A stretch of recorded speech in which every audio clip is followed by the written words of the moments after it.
योऽन्त प्रविश्य मम वाचमिमं प्रसुप्ताम् सञ्जीवयत्यखिलशक्तिधर स्वधाम्ना अन्यांश्च हस्तचरण श्रवणत्वगादीन् प्राणान्नमो भगवते पुरुषाय तुभ्यम। कहते हैं प्रभु, आप हर जीव के हृदय के भीतर प्रविष्ट होकर उनकी जिह्वा को अलंकृत कर सकते हो। आपकी स्तुतियां कौन कर सकता है?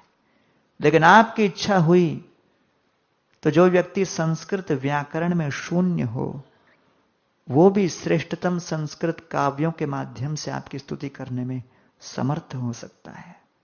कर्तुम अकर्तुम सर्वथा कर्तुम इति प्रभो। आपके अंदर हर प्रकार का सामर्थ्य है, हर प्रकार की शक्ति है। इसलिए मैं आपके चरणों में आत्मसमर्पण करता हूं। मैं आपका बड़ा आभारी हूं कि भीषण तपस्याओं का आदान प्रदान करते हुए आप मेरे समक्ष प्रस्तुत हुए, शुद्ध भक्ति भाव से मेरे हृदय को अभिभूत कर दिया। लेकिन मेरे जीवन में एक खेद अभी भी रह गया कि मैं इस जंगल के बीचों बीच एकांत में भक्ति किया। सामान्य भक्तों के हृदय की महत्वाकांक्षा होती है कि एक दिन भक्ति करने के पश्चात जीवन के अंत में भगवान के दर्शन होंगे। सामान्य भक्त के लिए जो सबसे बड़ी महत्वाकांक्षा होती है वो महत्वाकांक्षा तो मेरी पूर्ण हो गई, आप मेरे समक्ष खड़े हो। लेकिन उससे बड़ी महत्वाकांक्षा मेरी है जो पूर्ण नहीं हुई। वो क्या?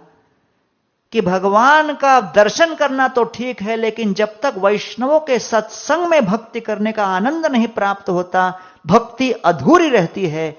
इसलिए प्रभु, मुझे वैष्णवों के सत्संग में निरंतर कृष्ण कथा, हरि कथा की वेगवती सरिता सुनने का सौभाग्य प्रदान करे, ऐसा आशीर्वाद मुझे दीजिए।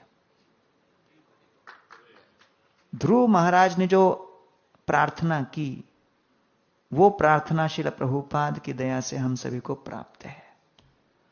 भक्तिं मुहुः प्रवहतां त्वयि मे प्रसंगो भूयात् अनंतं महतां अमलाशयानां येनोञ्जसोल्बनमुरुव्यसनं भवाब्धिं नेष्ये भवद्गुणकथामृतपानमत्त।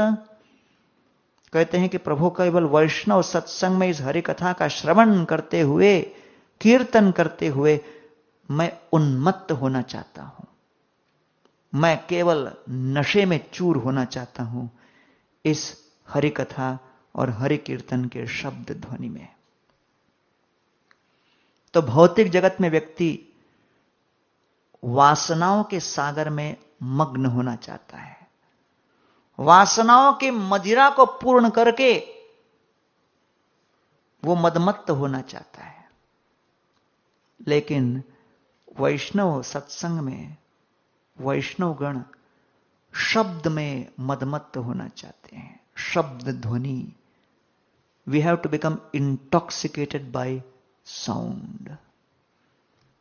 इसलिए नतुनदास ठाकुर कहते हैं, सत्संग छाड़ी कोइनो असते बिलास, ते कारणे लागिलो ये कर्म बंध फास।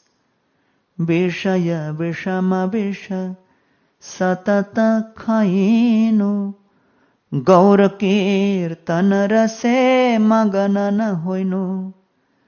के नोवा आछे प्राण की सुख पाइया, नरोत्तम दास के नो नागेलो मारिया। कि सत्संग का जैसा बहिष्कार करेंगे, जो हम 4 नियम पालन कर पा रहे हैं, इंद्रियों को वशीभूत कर पा रहे हैं, वो शक्ति हमारे कर्मानुसार प्राप्त शक्ति नहीं है। वो वैष्णवों के आशीर्वाद का एक न्यूनतम झलक है।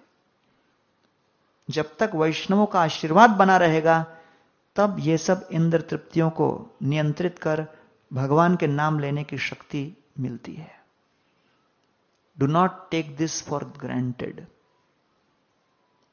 The power to chant every day, the power to follow principles is coming simply by the grace of the Vaishnavas, not by our power.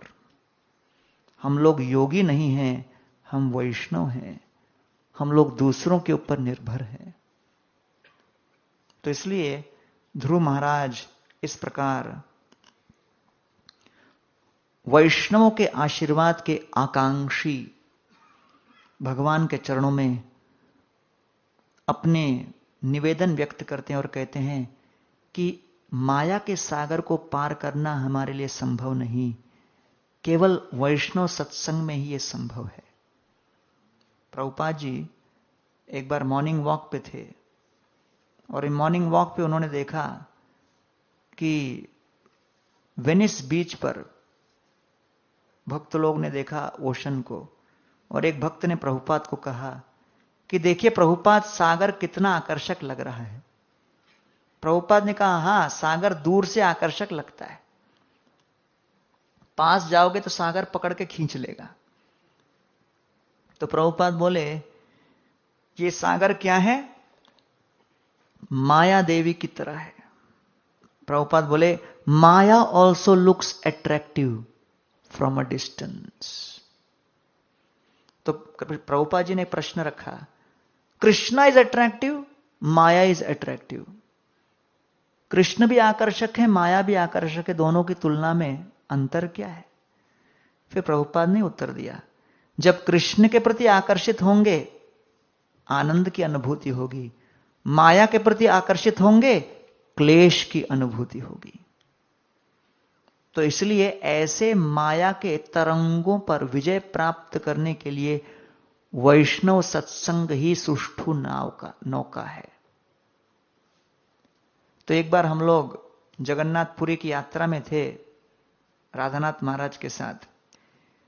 तो उस यात्रा में सब लोग समुद्र स्नान के लिए अंदर गए, तो महाराज बहुत अंदर तक गए, बाहर ही नहीं निकल रहे. तो उनका सर्वेंट जाके पूछा, महाराज बाहर नहीं निकल रहे, क्या बात है? महाराज बोले, आज इतना तूफान है, समुद्र की लहरों ने मेरा गमछा ले गए, तो बाहर कैसे निकलूं? भक्त लोग कैमरा लेके खड़े हैं. तो सर्वेंट जाके एक गमछा दे दिया. महाराज गमछा लेके बाहर निकले और बोले, अंदर प्रवेश किया था गौड़िया सन्यासी बन के, बाहर निकलता नागा बाबा बन के.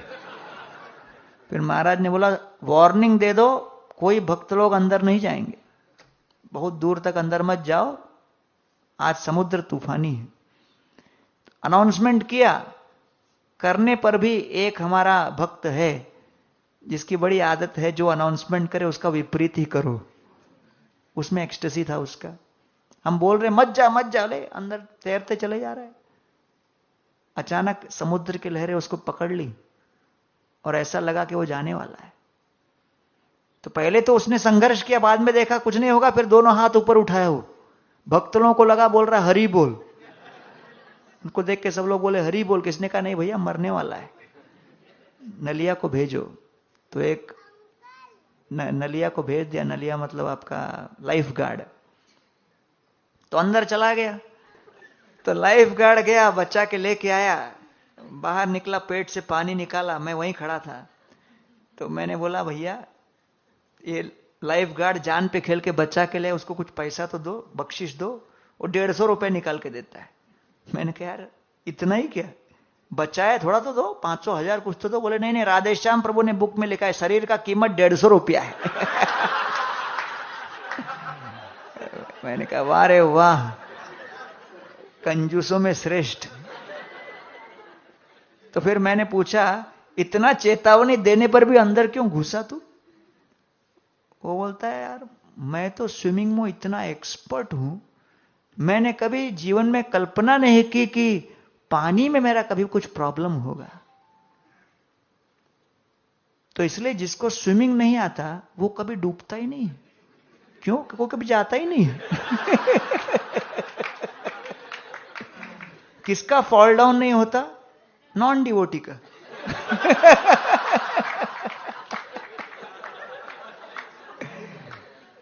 Who does offenseless chanting? Who never chants? तो तो तैरने के लिए पानी में उतरोगे तभी तो डूबने का चांस है। तो जिसको तैरना ही नहीं आता, पानी उसके केवल चरणों को चूमता है, उससे संतुष्ट हो जाता है, बोलता है बस बस, ओह मजा आ गया, मजा आ गया। बोलता नहीं नहीं अंदर जाओ, नहीं नहीं नहीं आप जाओ, आप जाओ, मुझे बहुत अच्छा लग रहा है, पानी बहुत ठंडा है। तो इसलिए फंसता कौन है? नवसिखिया नहीं फंसता, उस्ताद फंसता है।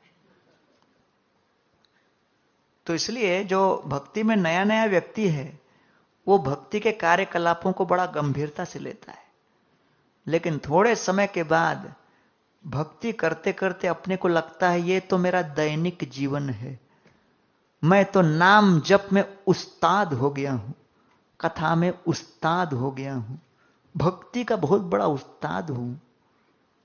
लगता है कहीं कहीं महाजन तो नहीं बन गया। तो अहंकारवश मन में क्या क्या विचार ना आ सके। तो इसलिए समझना चाहिए ऐसा व्यक्ति बिल्कुल फंस सकता है। तो समय के साथ हमको और सावधान रहना है